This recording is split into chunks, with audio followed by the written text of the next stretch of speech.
Imagine कीजिए आसमान से होने वाली बारिश चीजों को एसिड की तरह पिघलाने लगे और शायद एसिड रेन का नाम सुनकर आपने कुछ ऐसा ही सोचा होगा। लेकिन ये वाली एसिड रेन इससे थोड़ी अलग है, पर बिल्कुल भी कम खतरनाक नहीं है। आप लोग शायद ये भी सोच रहे होंगे कि एसिड रेन जैसी चीज इम्पॉसिबल है, लेकिन मैं आपको बता दूं कि एसिड रेन एक रियल फेनोमेनन है और ये हमें और हमारे एनवायरनमेंट को काफी नुकसान पहुंचा सकती है। लेकिन इससे जुड़ी सबसे बड़ी बात ये है कि एसिड रेन के लिए सबसे ज्यादा ह्यूमन एक्टिविटीज यानी हम लोग ही रिस्पॉन्सिबल होते हैं। तो वीडियो शुरू करते हैं और जानते हैं कि ये एसिड रेन क्या होती है, ये हमारे लिए कितनी डेंजरस है और ये आखिर होती क्यों है। 1963 में साइंटिस्ट ने न्यू हैम्पशायर के हबर्ट ब्रूक फॉरेस्ट की स्टडी करते टाइम एक शॉकिंग डिस्कवरी की। उन्होंने पाया कि वहाँ की बारिश के वाटर सैंपल्स नॉर्मल बारिश के पानी से 100 गुना ज्यादा एसिडिक थे।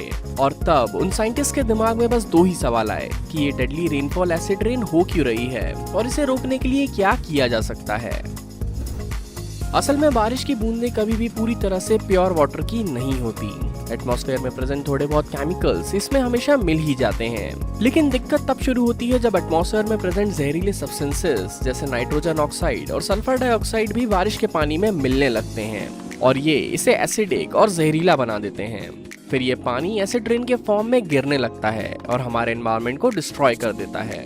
तो अब सवाल ये आता है कि आखिर एटमॉस्फेयर में ये पॉइजनस सब्सटेंस नाइट्रोजन ऑक्साइड और सल्फर डाइऑक्साइड आते कहां से हैं? ये ऑक्साइड्स नेचुरली और ह्यूमन एक्टिविटीज दोनों की वजह से एटमॉस्फेयर में मिलते हैं। नेचुरली वोल्केनिक इरप्शंस यानी ज्वालामुखी के फटने और लाइटनिंग स्ट्राइक यानी आसमान में बिजली के चमकने से ये ऑक्साइड्स फॉर्म होते हैं।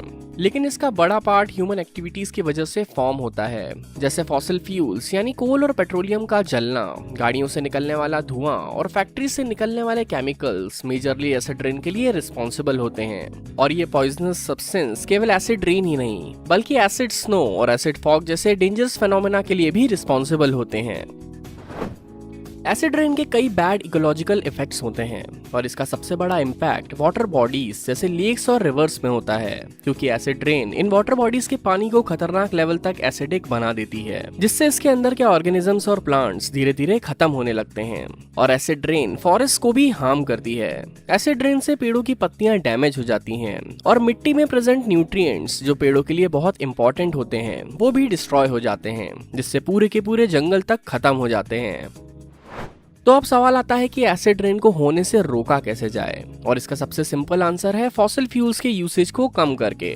लेकिन ये इतना आसान नहीं है, क्योंकि हमारी ज्यादातर एनर्जी नीड्स जैसे इलेक्ट्रिसिटी और व्हीकल्स फॉसिल फ्यूल्स जैसे कोल और पेट्रोलियम पर ही टिके हुए हैं। और इनके यूसेज को कम करने के लिए ही इलेक्ट्रिक व्हीकल्स और सोलर एनर्जी जैसी मेथड्स डेवलप की जा रही हैं।